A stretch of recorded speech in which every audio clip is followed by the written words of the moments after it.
The time has come for civil society to ask itself one fundamental question, and that is, how is it that a land filled with natural resources, a land filled with human resources, has so quickly descended into an abyss of almost insurmountable pain and frustration and misery and disquiet?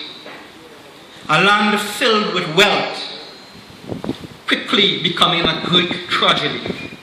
And what is interesting about this is that the same allegations, the same criticisms, and the same condemnation that we levied against the People's National Movement are the same that we are now placing at the doorstep of the People's Partnership Government. And so, my brothers and sisters, nothing has changed. And once again, we are continuously betrayed, and something has gone terribly wrong in this nation of ours. Now, I don't have time to analyze the pre- or post-independence Trinidad and Tobago, or to try and extract reasons from our cultural and political and economic and social development to explain why we are as we are. I don't have the time, but what I will say is that we have seen politicians use our diversity not only to divide and conquer, but to turn us into a 9-day mentality, to tear us away from any sense of nationalism or patriotism, to make us so consumed with looking at each other, to turn every issue into them or us, African or Indian, that we turn a blind eye to the failings of the state. We turn a blind eye to the failings of state institutions, and we are content to become very comfortable in accepting mediocrity over meritocracy. You see, as a people, we don't demand from our institutions the best they have to offer. Instead, we have been brainwashed into thinking that they are doing us a favor. We have been educated and trained to forget where we came from and the struggles we endured. We forget that ours is a nation built on the extermination of indigenous peoples, on conquest and rivalry, economic exploitation, cultural imperialism, slavery, indentureship, the Jose riots, Cambule riots, the water riots, the dock workers' strike, the water riots, the riots of 1934, the riots of 1937, the 1970 revolutionary movement, Bloody Tuesday 1975, when our people faced bullets and tear gas and baton from the police. We forget these things. All these significant events are now fading into oblivion. Our history and our core are being deliberately destroyed as our students are taught to be uneducated, to be fearful of asking questions, or developing original thought. What is happening to our society is that we are losing that core and those values which were based on struggle, the struggles of the past that shaped and molded our society. And that is why we are as we are. Therefore, while our nation seems to be falling apart, while many civil society leaders have sold themselves to those in authority, while people are being shut down like animals on our streets and people are dying for want of a hospital bed, while our right to peaceful protest is under threat, while our children are brutalized and murdered, while corruption and nepotism seems to be the order of the day, while the very conscience of our people are under threat, and the very soul of our nation is in danger, we plod along quite happily, finding security in the words of shameless politicians lacking substance or ideology, believing that we live in a rainbow society, that we are totally safe, that we could wine better than anybody while going mad riding a big truck and drinking rum till we die.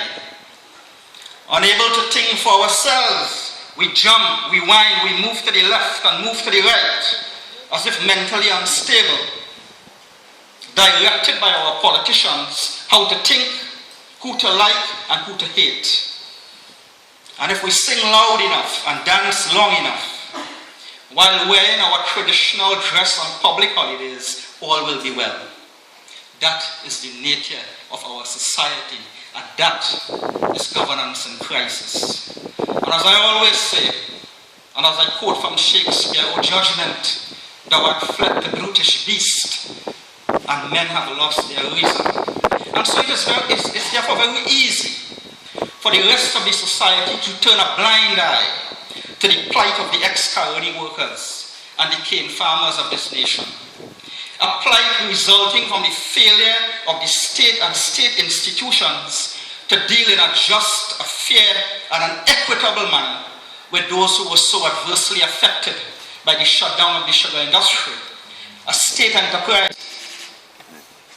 This plight is one example of the practical manifestation of the governance crisis facing our society, and of public bodies not living up to the social contract that exists between the state and its citizens. What kind of governance is it that will allow people to wait more than 10 years for a legal entitlement owed to them by the law? What kind of governance will allow governments past and present to blatantly breach a court order, a court judgment, and no one seems to care? No one. Almost 7 years of the People's National Movement and almost 4 years of the People's Partnership government, 10 years after the shutdown of the sugar industry, out of 7,246 ex-Caroni workers who are entitled by law to receive two-acre plots, only 2,351 have received leases. Brothers and sisters, there are 4,885 ex-Caroni workers, 10 years after the shutdown of the sugar industry, 4 years of the People's Partnership government, who are still to receive leases for a severance package that took place in 2003. There are 7,514 ex-Caroni workers who are entitled by law to receive residential lots. 10 years after the shutdown of the sugar industry, only 1,623 have received these leases.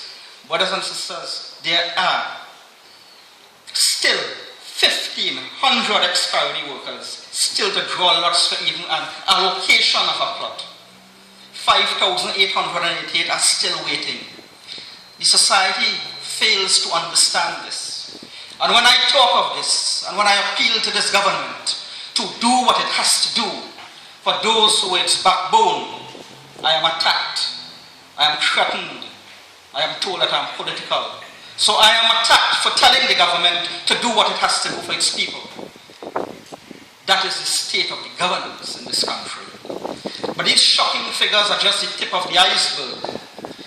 Because, and I am dealing specifically with that issue of the Caroni workers, there are persons who have been allocated lots miles away from where they live, and they are not allowed to build anything except a 12 by 12 shack. They can't stay overnight. No consideration for lastly, safety of equipment, or even the comfort of the farmers. And in addition to that, most of these lands lack infrastructural development, no access roads, inadequate water, limited and no access to plots, no irrigation systems, and even flooding. And can you imagine? And the society seems not to know, because as much as we speak, the issue still exists. Can you imagine that residential leases and lots have been given out to people to build, and there are no approvals for electricity or water or sewage? That people have received leases for their lands and they don't know the location of the lands? That there are some people who have paid almost 5 years ago and have not yet received a lease. So even when we thought the lack of development was as a result of inefficiency, we saw that it could have been a conspiracy, because the government is attempting to create an interlocking directorate, certain officials of government and businessmen, to take back 5,600 acres of lands that were allotted to the ex-Caroni workers. And we have vowed the old Trinidad to put a stop to that. But more will be said.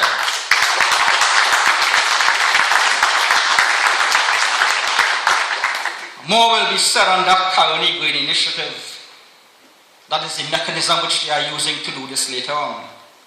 Brothers and sisters, I am told that I have 3 minutes again.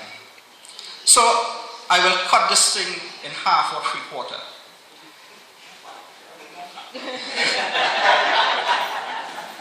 All I will say is that the plight of the ex-Caroni worker and the cane farmers of this country represent the nature of those who are chosen to represent us. Those who think they become a member of parliament or an MP simply to drive around in a black tinted motor car, to wear glamour, or to take cat naps in parliament after attending functions in the night. They expect you to thank them for paving a box drain, or paving a road or building a box drain, while they collect thousands upon thousands to do this for you. So they want you to thank them for what they are being paid to do. The time has come for civil society to unite. The time has come for us to understand and educate our people that parliament and elections are not only about party tribal politics, that members of parliament and ministers are public servants being paid, and it is their duty and their responsibility to serve you, not you serving them. We must remember, civil society, that we are the manifestation of the struggles of our forefathers. And if we become complacent, then that which was won by many daunting years of struggle could easily be taken away from us. And so I say to you today, we must come together. We must unite. We must be firm and unflinching. We must not falter. But we must create a so powerful as any political party that never again in the history of this country will any government be so bold as to take us for granted. I say to you as I close, let us defend our island and our children and our generations to come. And even if our bones must whiten on this land because of this struggle, so be it. But we must never, never stop fighting for peace and justice and equality for every citizen of Trinidad and Tobago. I thank you.